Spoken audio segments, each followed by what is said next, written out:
time with him and the children, and the phone rings, it's Ellis, he needs 2 hours. The one thing I realize is I have an appreciation for everything that you guys do in regards to this timeline, or it needs to be done by midnight. I didn't get that before, but I certainly get it now. So I thank her for the many sacrifices that she's been through in this journey and the support she's given. Penguin Publishers, I can't say enough about their leap of faith early on, and certainly us winning the game helps. But all this, I think, and many of you had a chance to dive into it, but all this, I think, leads to hopefully some inspirational reading and really the nuts and bolts of what a home team and what a home field advantage can do for us. So thank you very much. Any questions? How has your life changed since winning this game? I think all of our lives have changed. Sometimes your life can become more complicated or busier.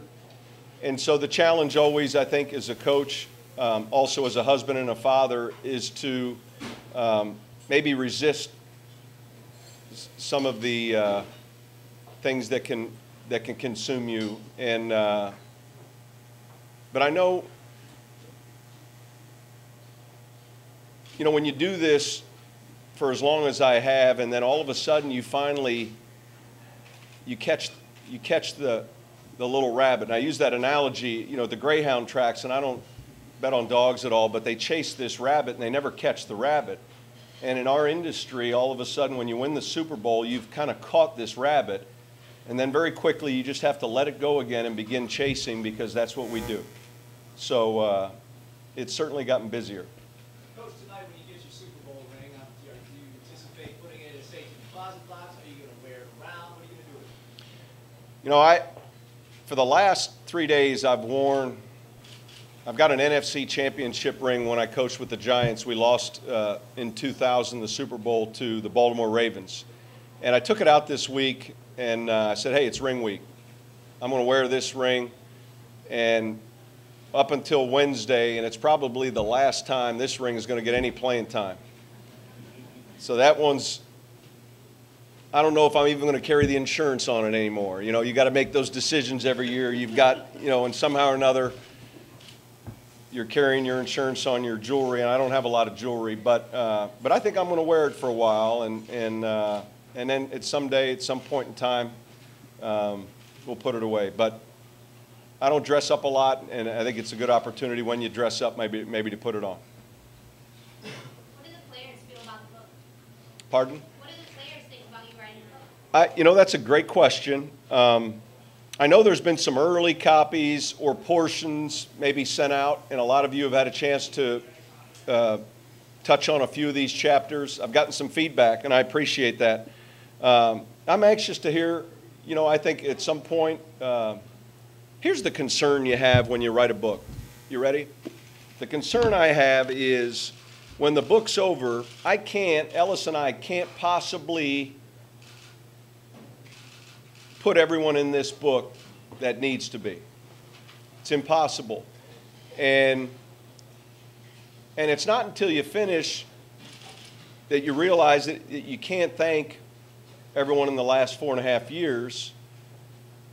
You're going to try to share these stories that we think people will have an interest in, and then finish it. So I think we tried to really be mindful of, hey, there's been 4 teams for me as a head coach that I've been a part of here, and all of them, to some degree or another, have contributed to this 09 team. And so there are a lot of interesting anecdotes. There's some stories about 06, certainly 07, 08. And I think overall, though, I think they'll get a kick out of it. I think they'll enjoy it. I know they will, because so many of them were a part of it. Coach, what do people learn by reading this book that they haven't already heard through interviews?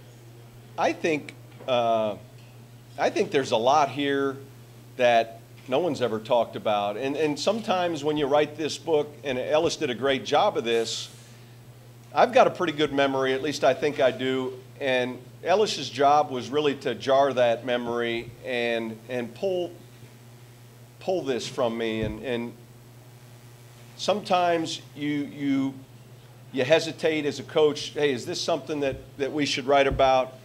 And in the end, we really tried to look at it from a fan's perspective, once again getting back to home team. And I think the purpose of the book is to make you smile, to make you laugh, to at some point give you goosebumps.